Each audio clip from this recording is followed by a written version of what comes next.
Joseph Vijay எனும் நான்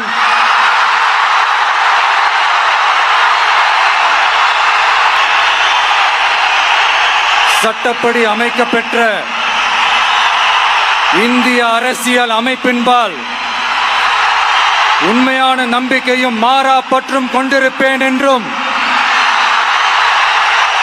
இந்திய நாட்டின் ஒப்பில்லாத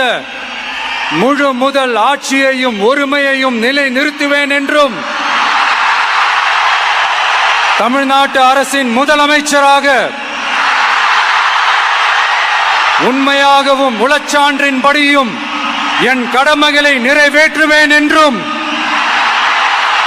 அரசியல் அமைப்பிற்கும் சட்டத்திற்கும் இணங்க